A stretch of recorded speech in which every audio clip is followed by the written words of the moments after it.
Crime petrol Dastak में आप सभी दर्शकों का स्वागत है। आज का ये केस मेरे साथ पेश करेंगी मशहूर फिल्म अभिनेत्री जूही चावला। हाय जूही। हाय अनूप। नमस्ते।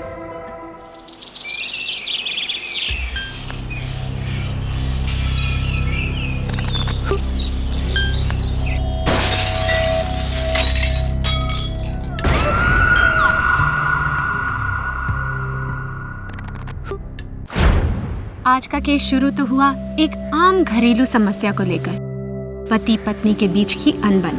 पर रिश्तों में लगी दीमक अक्सर होने वाले जुर्म की दस्तक देती है। एक शादीशुदा औरत होने वाले जुर्म के सिग्नल्स पकड़ नहीं पाई और उसे इस गलती की बहुत बड़ी कीमत अदा करनी पड़ी। 23 सितंबर 2010, देहरादून।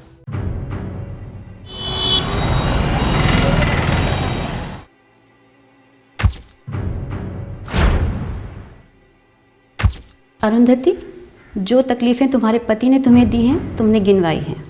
जी। मिस्टर सोमेश, आपको ये सारे इल्ज़ामात कबूल हैं? जी मैं कबूल करता हूँ। तो ठीक है, डाइवोर्स आराम से हो जाएगा और अब तुम्हें भुगतना भी नहीं पड़ेगा। आज तक अपने बच्चों के लिए सब कुछ सहती आई, सोचा बच्चों को पिता की ज़रूरत है। मैं अपने बच्चों से बहुत प्यार करता हूँ। तुम सिर्फ अपनी कलकत्ता वाली बीवी के बच्चों से प्यार करते हो। मैं अपने सभी बच्चों से प्यार करता हूँ। जो लोग अपने बच्चों से प्यार करते हैं वो दूसरी शादी कर कर उनसे बच्चे नहीं पैदा करते। जिसकी बीवी ना रहे ना, उसे दूसरी शादी करनी पड़ती है। मिस्टर सोमेश, अपनी एक घटिया बातें कहीं और जाके करिए, ये हमारा ऑफिस है। मुझे मेंटेनेंस के पैसे पहले देखने हैं, उससे पहले मैं डिवोर्स नहीं दूंगी। मैंने कहा ना दूंगा। आपकी ज़बान की क्या कीमत? मुझे 6 महीने के पैसे एडवांस चाहिए। मिस्टर सोमेश, आपको बच्चों और अरुंधति की देखरेख के लिए हर महीने 20,000 रुपये देने होंगे। यहाँ साइन कीजिए।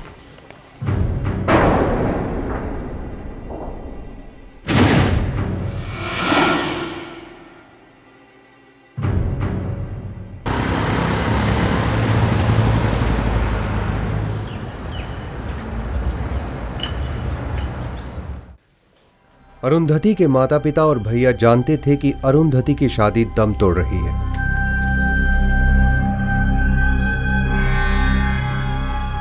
दीदी का ईमेल आया है। क्या लिखा है? उन्होंने अलग होने का फैसला ले लिया है। सोमेश मेंटेनेंस देगा।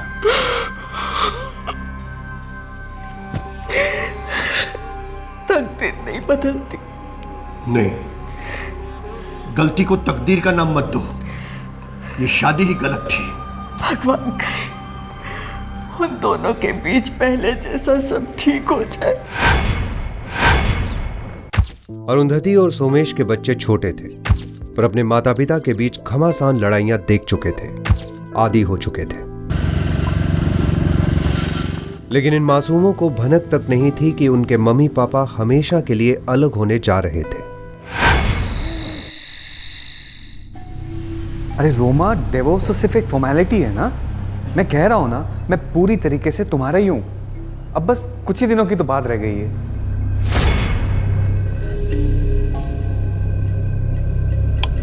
अरे ऐसी बातें मत करो प्लीज। मैं कह रहा हूँ ना, ये शादी एकदम खत्म हो चुकी है।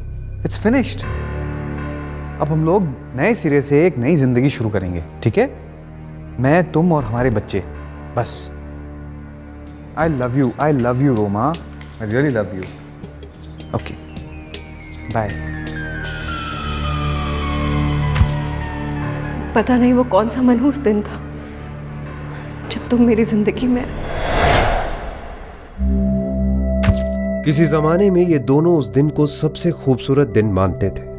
ये प्रेम कहानी 1992 में शुरू हुई और 1999 में अरुंधति और सोमेश विवाह के बंधन में बंध गए। 2004 में इस जोड़े को जुड़वा बच्चे हुए। ये परिवार अपने आप में संपूर्ण हो गया।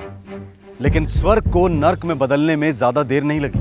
सोमेश ने अरुंधति की पीठ पीछे दूसरी शादी कर ली, लेकिन जब तक अरुंधति को पता चलता, पानी सर के ऊपर जा चुका था।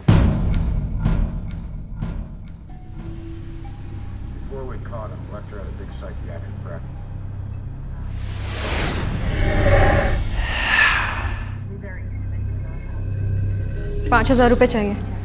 एग्रीमेंट के हिसाब से इस महीने के 20,000 रुपये दे चुका हूँ मैं। पूरे नहीं पड़ते हैं सुमेश। तो चाहो खुद कमाओ। तुम पैसे दे रहे हो या मैं तुम्हारे नाम की कंप्लेंट दर्ज कराऊं? हे, मैं डरने वाला नहीं हूँ, समझी? मैं भी कोई घुट घुट के मरने वाली नहीं हूँ सोमेश।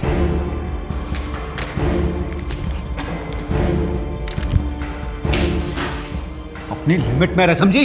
वरना मैं लिमिट के बाहर चला जाऊंगा। अरे जाओ, तुम जैसे डरपोक इंसान की लिमिट हो भी क्या सकती है? एक थप्पड़ मारोगे या कुछ फेंक के मारोगे?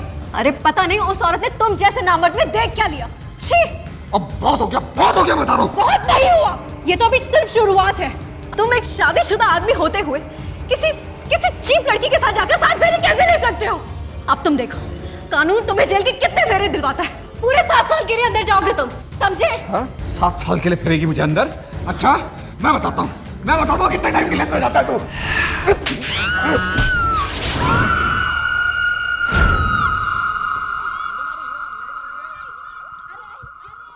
उस खामोश दोपहर को वो चीख किसी ने नहीं सुनी, न पड़ोसियों ने, न बाहर गुजरने वालों ने, और न बेडरूम में सोए दोनों बच्चों ने।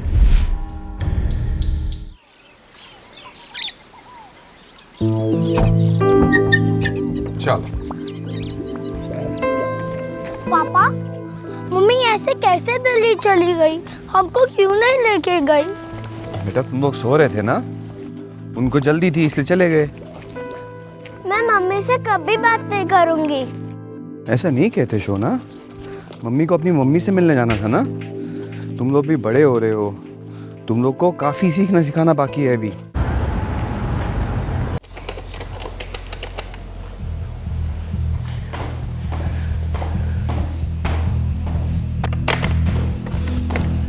राजन, अरुंधति फोन नहीं उठा रही है। यदि कहीं बिजी होगी बाबा। कल दशहरा था, कल उसने मेरे साथ बात नहीं की। दशहरा होने के बावजूद भी अनु ने अपने बाबा के साथ बात नहीं की। बाबा टेंशन मत लो ना, मैं ऑफिस जाके फोन करता हूँ।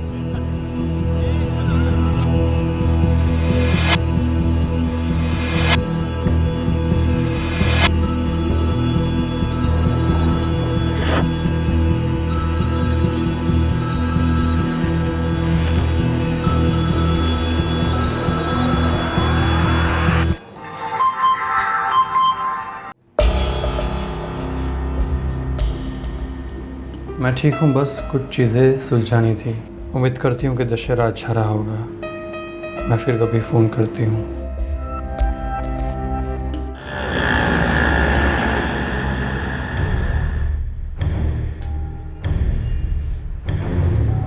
एक्सक्यूज मी सर, मैं आई हेल्प यू? जल्द से जल्द डिलीवरी कब तक कर सकते हैं? सर 24 घंटों में। आप लोग कैश लेते हैं या सिर्फ कार्ड लेते हैं? सर आपने मॉडल चूज़ कर लिया है ना? हाँ, ये वाला। Sir I am sorry, don't mind, ये फ्रीजर है, नॉर्मली घरों में यूज़ नहीं होता है। आप कहें तो मैं आपको दूसरे फ्रिज दिखा देता हूँ जो घरों में यूज़ होते हैं, और उन पर स्कीम्स भी हैं। क्यों, कोई प्रॉब्लम है? मुझे ये वाला चाहिए। Okay sir, sure. मैं कैश दे देता हूँ। प्लीज़।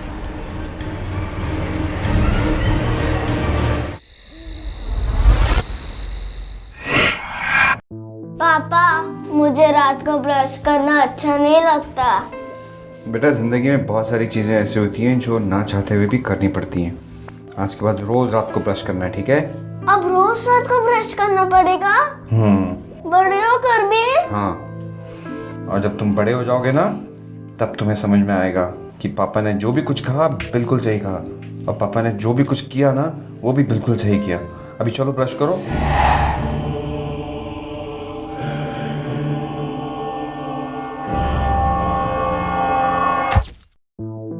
सोमेश ने रोजमर्रा के काम की जिम्मेदारी तो बखूबी उठा ली, लेकिन बच्चे हर पल अपनी माँ की कमी महसूस कर रहे थे। मुझे मम्मी चाहिए, मुझे दिल्ली जाना है। नहीं जा सकते। क्यों? छुट्टियों में जाएंगे, ठीक है? मम्मी वापस नहीं आएंगी?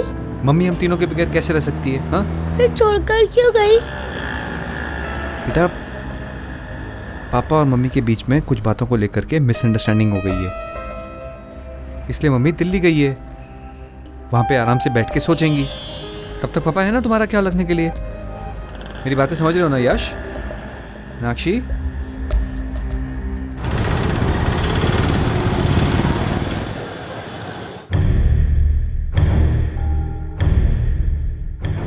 ये देखिए साहब, इससे पत्थर भी चूरा हो जाएगा साहब।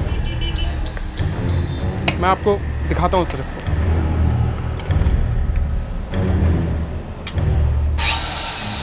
ये कितने का है? ये 3,500 का है सर। अगर आप इसको लेंगे तो इसके साथ आपको 3 ब्लेड मुफ्त भी मिलेंगे। इसको पैक कर दो। ठीक है सर।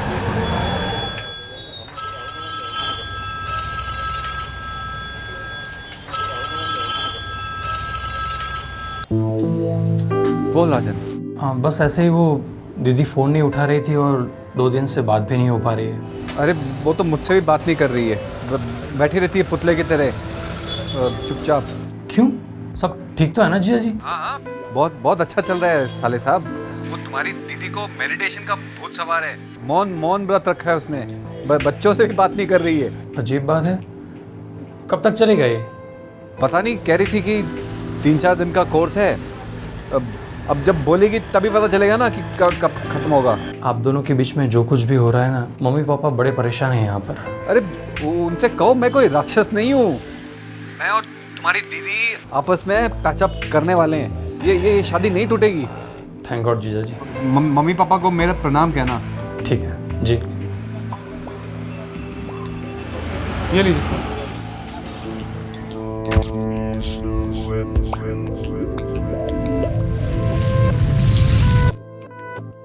चलो नाश्ता रेडी है, आ जाओ। यू फ्रिज इतनी बड़ी वाली, ऐसा फ्रिज तो आइसक्रीम की दुकान में होता है ना? हाँ, हम लोग भी आइसक्रीम की दुकान खोलेंगे। तुम लोग उसमें काम करोगे ना, तुम लोग को तनख्वाह आइसक्रीम में मिलेगी। आप मजाक कर रहे हैं ना पापा? नहीं। हम इतनी सारी आइसक्रीम खाएंगे तो मम्मी हमें बहुत डांटेगी। तुम्हें जो आइसक्रीम खानी है, जितनी आइसक्रीम खानी है तुम खाना, मम्मी चूं तक नहीं करेगी। पक्का? पक्का। सच? सच। ये लीजिए आपके लिए। ये ले बेटा। मैंने जगन्नाथ जी से कहा था कि मेरी अरुंधति की जिंदगी संवार दे। शुक्र है उन्होंने मेरी सुन ली। ये नसीब वसीब के चक्कर में मत पड़ो, सब ठीक ही होगा। मैं सोच रहा था कि दिवाली के लिए दीदी और बच्चों को थोड़े दिन के लिए यहाँ लेके आते, खूब मस्ती करेंगे। हाँ क्यों नहीं। बहुत अच्छा इरादा है, जल्दी से जाके उसे ले आ। बहुत दिन हुए उसे देखे हुए।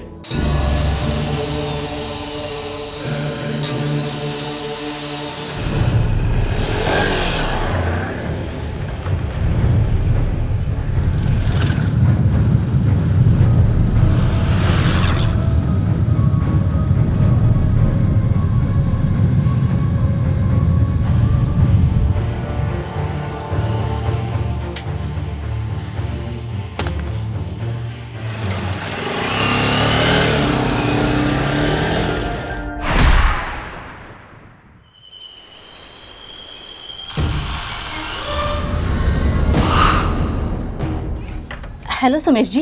पिताजी बोलिए। बस ऐसे ही, वो क्या है ना, कई दिनों से अरुंधति से बात नहीं हुई, इसलिए सोचा जरा मिल लेती हूँ। कुछ काम था? काम तो कुछ नहीं था। वो क्या है, अरुंधति ने कहा था कि इस साल हम दिवाली की शॉपिंग साथ करेंगे ना। इस साल अरुंधति आपके साथ शॉपिंग नहीं कर सकती। आप ऐसे क्यों बोल रहे हैं सुमेश जी? वो मेरे फादर इन लॉ की तबीयत थोड़ी खराब है। अरुंधति दिल्ली गई है। I am so sorry. Arundhati से कहिएगा कि मैंने उसे याद किया था। जरूर। बाय रीता जी। बाय।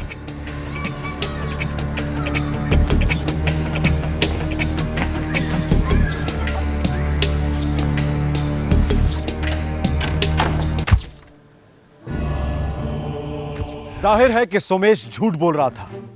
अरुंधति के माता पिता से झूठ, अपने बच्चों से झूठ और पड़ोसियों से झूठ। सभी लोग जानते थे कि सोमेश और अरुंधति के बीच सब ठीक नहीं है। सोमेश किसी से ठीक से नहीं मिल रहा था और अरुंधति, वो तो मानो गायब ही हो गई थी। अरुंधति कहां थी? क्या हुआ था अरुंधति के साथ? ये सारे सवाल बहुत जल्दी उठने लगे। जीजा जी जरा दीदी का फोन दीजिए। अरे राजन, मैं पहले बोल चुका हूं ना तुझसे। हाँ वो मेडिटेशन, लेकिन उसको तो कितने दिन हो गए। अरे तो अरुंधति को तेरे से बात नहीं करनी है तो मैं क्या कर सकता हूँ इसमें? अरे वो SMS कर सकती है, ईमेल कर सकती है, तो फोन पे क्यों नहीं आ सकती? वो किसी से बात नहीं कर रही है ना।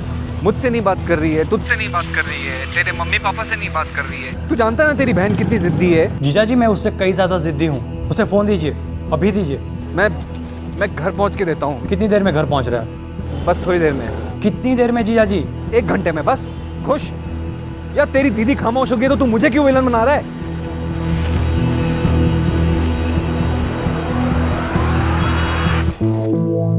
क्या बोला? अरुंधति ठीक तो है ना? दीदी बात नहीं कर रही है। क्यों? अरे हमसे बात नहीं करना चाहती। अरे ये नामुमकिन है। यही तो मैं सोच रहा हूँ। मुझे कुछ ठीक नहीं लग रहा है।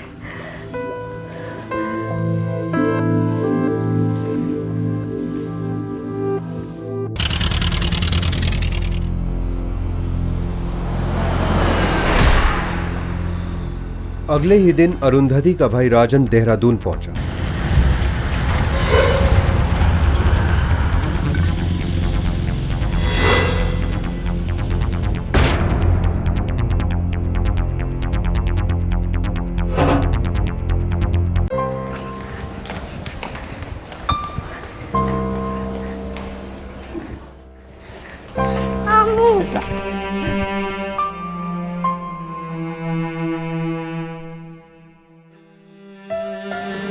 मामू। हाँ? मम्मी कहाँ है? मम्मी आपके साथ क्यों नहीं आई मामू? मुझे मम्मी की बहुत याद आ रही है मामू। मैं भी आपके साथ दिल्ली चलूंगी। मुझे भी मम्मी से मिलना है। तुम्हें कैसे पता चला कि मम्मी दिल्ली में है? पापा ने कहा था मामू। पापा ने? कब कहा था बेटा? बहुत दिन हो गए जब से मम्मी दिल्ली गई है, तब से। अच्छा बेटा, तुमने मम्मी को दिल्ली जाते देखा था? कोई बात हुई थी? नहीं, तभी हम लोग सो रहे थे। पापा कह रहे थे मम्मी दिवाली में वापस आ जाएगी, पर नहीं आई। मामू, क्या मम्मी हमसे नाराज है क्या? नहीं बेटा, नाराज नहीं है। देखो बेटा, मम्मी बहुत जल्द तुमसे मिलने आएगी, ठीक है? एक काम करो, अभी क्लास में जाओ, पढ़ाई करो, मैं शाम को लेने आता हूँ, ठीक है? जाओ।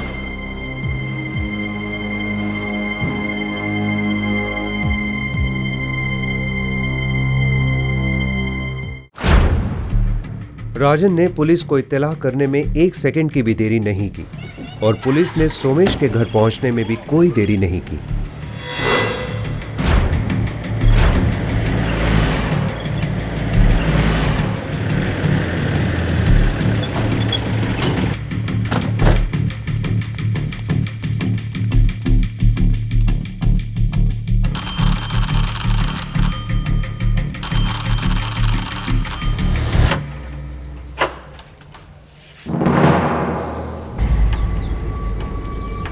मेरी दीदी कहाँ है?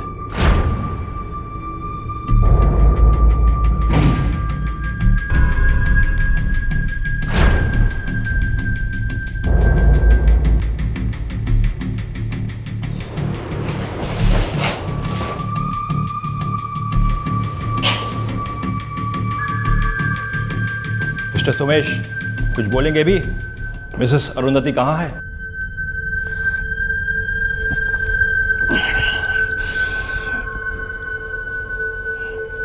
अरुंधति मर गई है। मैंने उसे मार डाला। क्या हुआ, क्यों हुआ? सब साफ साफ बताइए मिस्टर सोमेश। जो हुआ वो एक ना एक दिन तो होना ही था। वो मुझे जीने नहीं दे रही थी, मुझे ब्लैकमेल कर रही थी, पैसों की भूखी थी। थक गया था मैं। मरी नहीं थी वो, थोड़ी जिंदा थी। मैं डर गया था। 2 बार मुझ पे डोमेस्टिक वायलेंस के केस कर चुकी थी वो। फिर से अरेस्ट करवाती, टॉर्चर करवाती। मैंने सोचा बस और नहीं। और तूने मेरी दीदी को मार डाला? अरे जान से मार डाला मेरी दीदी को। कितनी सीधी सादी थी। तेरी जिंदगी हराम कर दी थी उसने, जीने भी नहीं दे रही थी। मेरे बच्चे छीन रही थी तेरी सीधी सादी बड़ी दीदी। बॉडी कहाँ है? कमीने बोल, मेरी दीदी की लाश के साथ तूने क्या किया? बॉडी कहाँ है? कमीने बोल, मेरी दीदी की लाश के साथ तूने क्या किया?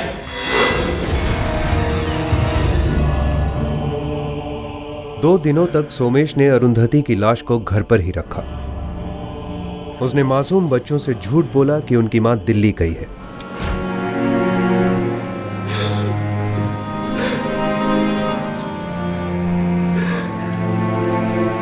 पूरा देहरादून शहर, पूरा देश इस विकृत घिनौने जुर्म की खबर सुनकर सकते में आ गया। एक आदमी अपनी जीवन संगिनी, अपने बच्चों की मां के साथ या किसी दूसरे इंसान के साथ ऐसा कैसे कर सकता है?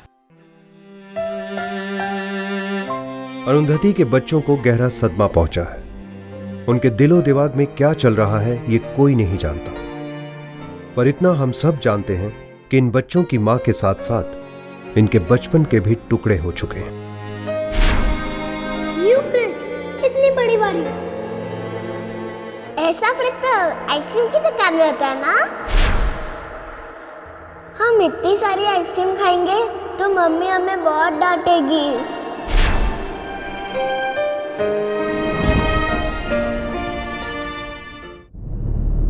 24 मार्च 2011 को सोमेश के खिलाफ चार्जशीट फाइल हुई।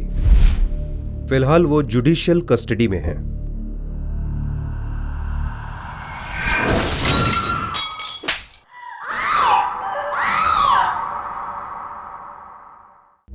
सुमेश की दूसरी शादी करना होने वाले जुर्म की दमदार दस्तक थी, लाउड एंड क्लियर। पर अरुंधति के घर वाले जानकर भी अनजान बने रहे, लिविंग इन डिनायल। देखो, तुम मेरी मजबूरी समझने की कोशिश नहीं कर रही हो। समझने समझाने का वक्त खत्म हो गया।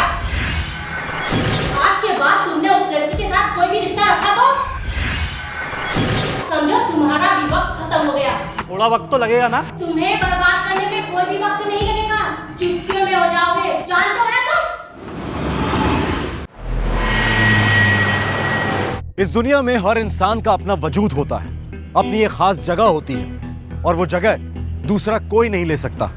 बात जब रिश्तों की आती है और खासकर मर्द और औरत के बीच के रिश्ते की, तो किसी की जगह लेने की कोशिश खतरे से खाली नहीं। जाहिर है किसी को चोट पहुंचने वाली है और किसी को दर्द होने वाला है। 14 मार्च 2011 मुंबई।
सर, मोती बौखला गया है, किसी एक दिशा में नहीं जा रहा है। रेलवे प्लेटफॉर्म है, पब्लिक प्लेस, काफी मूवमेंट हुई होगी यहाँ पर। सर, बॉडी के ऊपर कोई भी आइडेंटिफिकेशन मार्क्स नहीं है, कोई भी पर्सनल आइटम्स नहीं है। मौत कैसे हुई होगी? शायद गला दबाकर।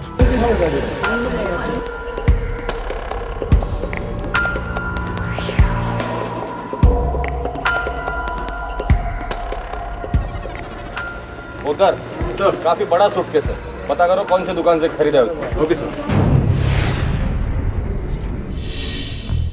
एक सनसनीखेज मर्डर। इस केस का नाम सूटकेस मर्डर पड़ गया था। लाश पर कोई भी ऐसी निशानी नहीं थी जो उसकी पहचान करा पाती। पुलिस को किसी भी दिशा में जाने का रास्ता नहीं मिल पा रहा था। Totally open case. कंफर्म है, गले को हाथों से दबाया गया है। और कोई चोटें? रीढ़ की हड्डी पर 2 फ्रैक्चर हैं।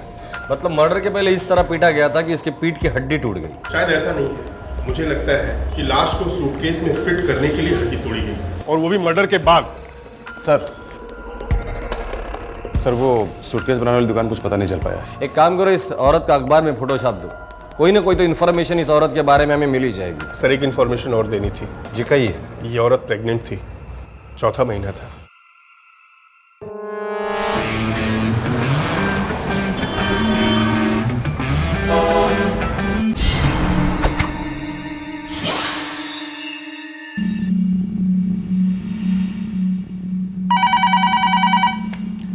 Railway police Mumbai. सर मैं विजय साहनी बोल रहा हूँ दिल्ली से। हाँ बोलिए। सर आपने जो अखबार में फोटो दी है वो मेरी बहन है सर। दिव्या सचदेवा नाम उसका। मैं पिछले 1 महीने से उसको ढूंढ रहा हूँ। दिल्ली देखा, हरियाणा देखा, लेकिन उसका कहीं कुछ पता नहीं चला। शादीशुदा थी वो?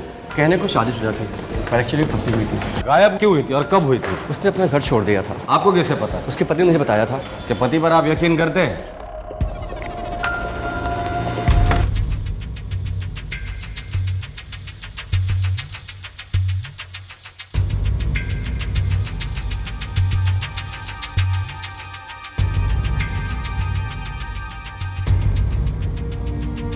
ऐसा लग रहा था कि आखिरकार लावारिस लाश की पहचान हो गई थी, पर जो दिखता है अक्सर ऐसा होता नहीं। पता चला कि ये एक मिस्टेकन आइडेंटिटी का केस था और ये लाश अब भी लावारिस ही थी। सर ये मेरी बहन नहीं है। क्या? पर तुम्ही ने तो कहा था कि सर इसकी शक्ल हूबहू मेरी बहन से मिलती है, लेकिन ये मेरी बहन नहीं है। घूम फिरकर केस फिर उसकी लावारिस चौखट पर आ पहुंचा। वही सवाल फिर गूंज उठा, कौन थी ये औरत? इसका कत्ल क्यों हुआ था? रेलवे पुलिस अब यह पता लगाने में जुट गई कि यह लावारिस लाश मुंबई के सैंडर्स रोड स्टेशन पर पहुंची कैसे। पुलिस के खबरी सुरागों को सूंघने के लिए तैनात किए गए। इस जुर्म की बदबू को पहचानना आसान नहीं था। आखिरकार उस आदमी का पता चल गया जो वो सूटकेस सैंडर्स स्टेशन पर छोड़ गया था। साहब माफ कर दीजिए साहब।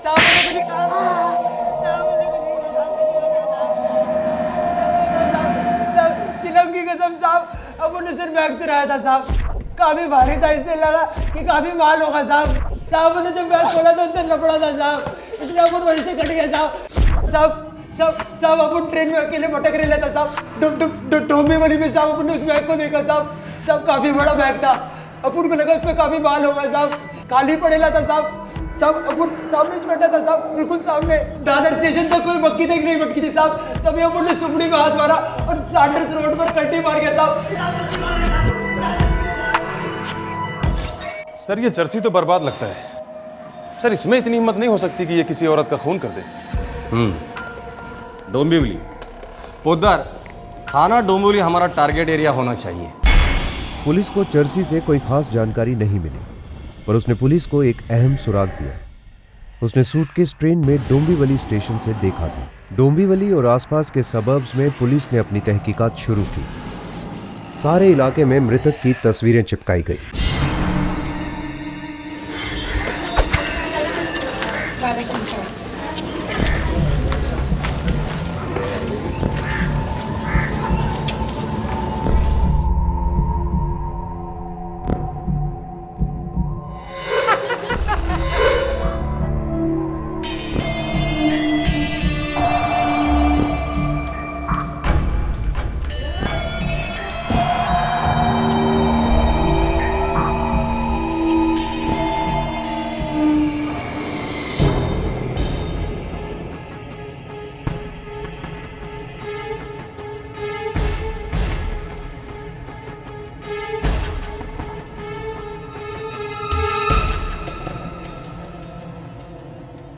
हेलो पुलिस स्टेशन जी, मैं जीनत हुसैन बोल रही हूँ मुंब्रा से।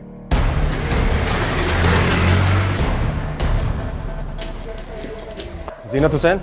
जी, मैंने ही आपको बुलाया था। वो उस तस्वीर वाली औरत के बारे में बात करनी थी आपसे।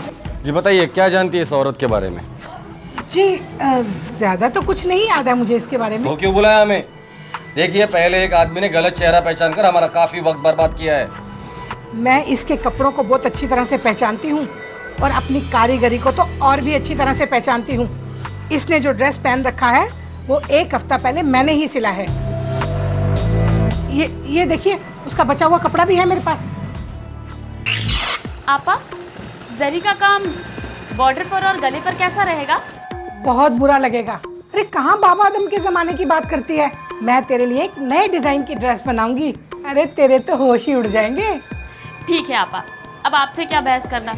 आप यहाँ की सबसे अच्छी कारीगर मानी जाती हैं और सबसे बुजुर्ग भी। अरे बाबा आदम के जमाने से कर रही हूँ ये बिजनेस। नाम क्या था इस औरत का? नाम और पहचान की बात तो नहीं हुई थी, लेकिन ये पक्का है कि वो इस मोहल्ले में नई नई आई थी। इससे पहले तो उसे कभी देखा ही नहीं था। आप पक्का कैसे कह सकती हैं कि वो औरत यही है? ये कुर्ती मैंने सिली है, 16 आने मैंने सिली है और ये इस औरत पर फिट बैठती है, इसीलिए ये औरत भी वही है। हर औरत की फिटिंग अलग होती है। सर ये औरत यहाँ की नहीं हो सकती। क्यों? सर अगर यहाँ की होती तो कोई ना कोई तो पहचान लेता। और सर ये जीनत आपा बहुत बूढ़ी हो चुकी है। सर मुझे लगता है सठिया गई से कुछ पता नहीं है। सर सिर्फ गोली दे रही है। हो सकता है, लेकिन आगे जाने के लिए हमारे पास कोई रास्ता भी तो नहीं है। एक काम करो, मुमरा में हमारे जितने भी खबरी है सबको एक्टिवेट कर दो। उधर अगर ये औरत यही की थी तो ये केस भी यही खत्म होगा। Right sir.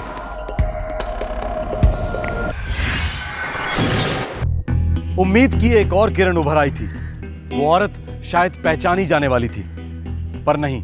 पुलिस की सारी कोशिशें ढेर हो रही थी, पर बाबा आदम के जमाने की जीनत आपा की बात 16 आने सही थी। इस लेडीज का नाम रुखसार उल हक है। तुझे कैसे मालूम? अब साहब आपने बताया ना कि 24-25 साल की थी, पेट से थी वो। कोई आता पता है ना साहब? 138/12 सैफुद्दीन नगर में। इधर साहब मुंबई में रहती है। कोई घर वाले, पति? 2 महीने से वो अपनी पति के साथ रह रही थी। तो उसका पति कहाँ है? अब साहब घर पे ताला बंद है। अभी वो लोग इस इलाके में नए नए आए थे। अच्छा, तो तुझे कैसे पता चला रे? हाँ साहब, पड़ोसियों ने बताया कि उसका पति केम हॉस्पिटल में कुछ डॉक्टर है। नाम है सादिक उल हक। सादिक उल हक। आप बेशक हमारा रजिस्टर चेक कर सकते हैं। सादिक उल हक नाम का कोई भी डॉक्टर हमारे एम्प्लॉयमेंट में नहीं है और ना कभी था, और डेफिनेटली मुमरा इलाके से तो बिल्कुल भी नहीं।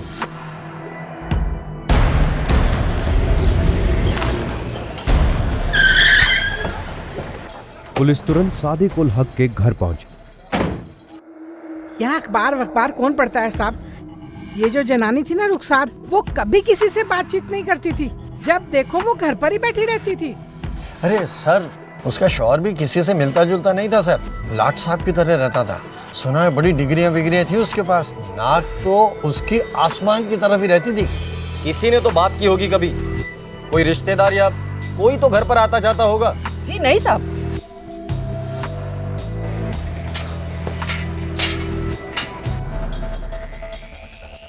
तोड़ दो।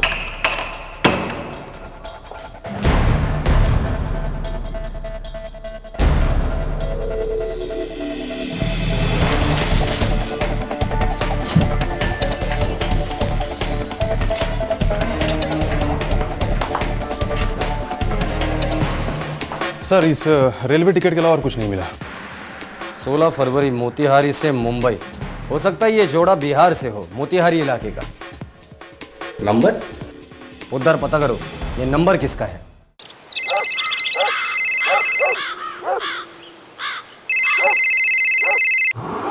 हेलो, फरमाइए।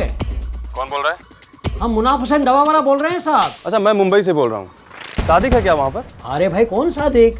सादिक उल हक, जो मुंबई में रहता है, मुमरा इलाके में, रुखसार के शौहर। अच्छा, अपने डॉक्टर साहब? हाँ वही है। क्या उधर? अरे भाई वो यहाँ क्यों होने लगे? तो कहाँ मिलेगा?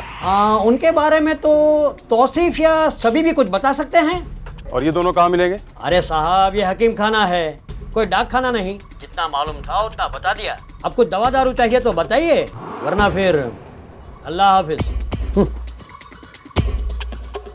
कुछ पता चला? सर 2 नाम बताए हैं, तौसीफ और शबीब। दोनों को अंदर ले लो। हाँ बोल अशरफ। साहब, शबीब और तौसीफ ये दोनों डॉक्टर सादिक के चचेरे भाई साहब। फिलहाल ये दोनों हैं कहाँ? जिमनानी मेडिकल कॉलेज के हॉस्टल में साहब।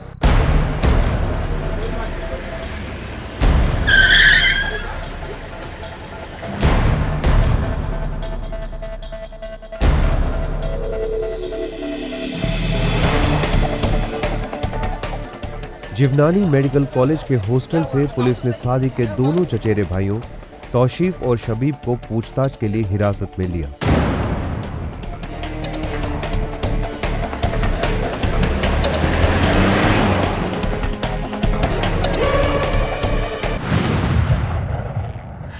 सुराग मिलते जा रहे थे, पर मंजिल अभी बहुत दूर थी। इस बात का कोई अंदेशा नहीं था कि रुखसार का कत्ल क्यों हुआ था और उसकी लाश को एक सूटकेस में डालकर कहां ले जाया जा रहा था। इस केस ने मुंबई रेलवे पुलिस की नींद उड़ा दी थी। आखिरकार काली रात खत्म होने के आसार नजर आए। तौसीफ और शबीब बोल पड़े। सादिक कहाँ है? हिना के साथ है सर। गर्लफ्रेंड? बेगम सर, सादिक भाईजान की दूसरी बेगम सर। लेकिन आप कल ही तो लौटे हैं। काम ही कुछ ऐसा है, मुझे सुबह तक इंदौर पहुंचना है। फिर हम मुंबई आए ही क्यों? आधे से ज्यादा वक्त तो आप इंदौर और न जाने कहां कहां रहते हैं। आप करते क्या है दरअसल वहां? क्या मतलब है क्या करते हैं? डॉक्टर हूँ, लोगों का इलाज करता हूँ, और क्या करता हूँ? आप डॉक्टर कम और बिजनेस करने वाले ज्यादा मालूम पड़ते हैं। हर डॉक्टर एक बिजनेसमैन भी होता है। अगर तुम पढ़ी लिखी होती ना तो तुम्हें ये सब बातें समझ में आती। खैर, अपनी अपनी किस्मत, क्या कर सकते हैं। सादिक, मेरा 3रा महीना चल रहा है और इस जगह मैं एक परिंदे को भी नहीं पहचानती। मुझे बहुत डर लगता है। मैंने तुमसे कितनी बार कहा है कि चलो मायके छोड़ दूं तुमको, लेकिन तुम हो कि मना करती रहती। मैं क्या कर सकता हूँ? आपसे शादी मैंने मायके में रहने के लिए नहीं की है। मैं आपके साथ रहना चाहती हूँ सादिक, सिर्फ हम दोनों। और पता नहीं फिर ऐसा मौका कब मिले। सादिक, मतलब सादिक अपनी बीवी रुखसार को धोखा देकर एमपी में अपनी दूसरी बीवी हिना से मिलने जाता था। दरअसल सादिक भाईजान अपनी शादी से पक चुके थे और रुखसार से तंग आ चुके थे। और एक दिन रुखसार को पता चल ही गया है? बस बस बस। उस दिन सादिक खंडवा में अपनी दूसरी बेगम हिना के साथ था।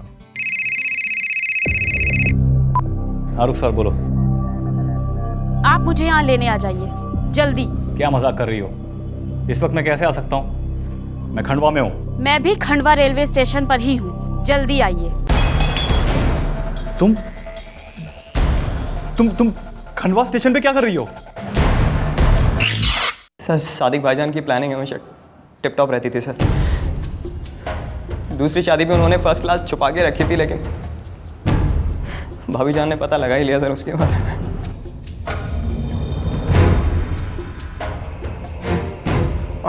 और फिर वो धमकियां देने लगी और बात बात पे पुलिस के पास जाने की बातें करने लगी। अगर आपने अभी के अभी उस के साथ अपना रिश्ता नहीं तोड़ा तो मैं आपका जीना हराम कर दूंगी। हिना को छोड़ना मेरे लिए नामुमकिन है, वो भी मेरी बीवी है। अच्छा, तो मैं कौन हूँ? और ये जो मेरे पेट में पल रहा है ये कौन है? अगर तुमने उससे अपना रिश्ता नहीं तोड़ा ना तो मैं तुम्हें बर्बाद कर दूंगी। बस करो, तुमसे शादी करना मेरी बहुत बड़ी गलती थी। तुमसे शादी करनी नहीं चाहिए थी। मैं उस 2 टके वाली जितनी पढ़ी लिखी तो नहीं हूँ, मगर मेरे हक क्या है ये मैं अच्छी तरह से जानती हूँ। अरे वो मेरी तो क्या, मेरी जूती की जगह भी लेने के लायक नहीं है। मैं तो सीधा केस करूंगी। केस? हाँ, केस करोगी तुम? धमकी दे रही हो तुम मुझे? हाँ, मैंने सिर्फ दी है, आप तो बेवफाई कर चुके हैं। मुझे पता है तुम ऐसा कुछ भी अनाप शराब नहीं करोगी। आप मेरे बारे में अच्छे से नहीं जानते। आप बस देखते जाइए कि मैं क्या करती हूँ। जब पुलिस में मामला दर्ज होगा ना तब आएंगे आपके होश ठिकाने। सर, पुलिस के पास जाने की जरूरत नहीं है। तुम जैसा कहोगे मैं करने के लिए तैयार हूं। बस बहुत हो गया, अब पानी सर से ऊपर जा चुका है। मैं इस औरत के साथ और नहीं जी सकता।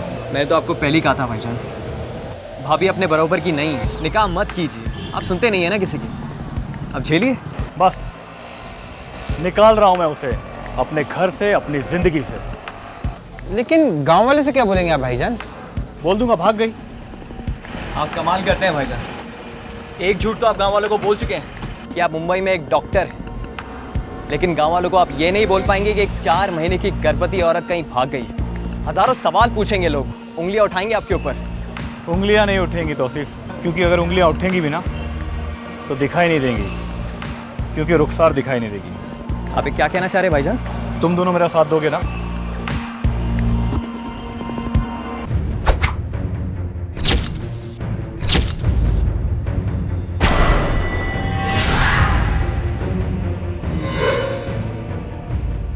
मार्च 2011 को सादिक ने यह निश्चित किया कि रुखसार अपने घर से बाहर ना जाने पाए, ताकि पड़ोसियों को उसकी मौजूदगी के बारे में पता ना चले। ओ अच्छा, तो ये पहले से प्लानिंग थी। सर हम जानते थे कि सादिक भाईजान एक अलग जिंदगी जीना चाहते हैं, और ये औरत रुखसार ने जीना आराम कर दिया था सर उनका।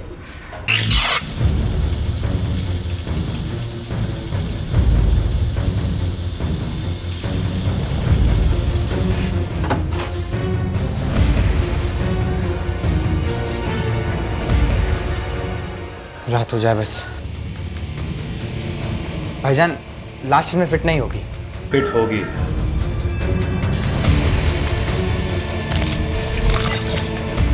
यात्रीगण कृपया ध्यान दें, ये अंबरनाथ से छत्रपति शिवाजी टर्मिनस जाने वाली आखिरी लोकल है। ये गाड़ी सभी स्टेशनों पर रुकेगी। सर हमारा प्लान था कि हम सूटकेस को आखिरी लोकल में छोड़ देंगे सर।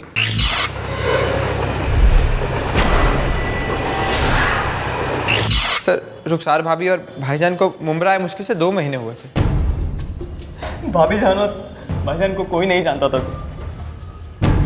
हमको लगा उनको कोई नहीं पहचान पाएगा सर। उन लोगों को कोई पहचानता ही नहीं था सर।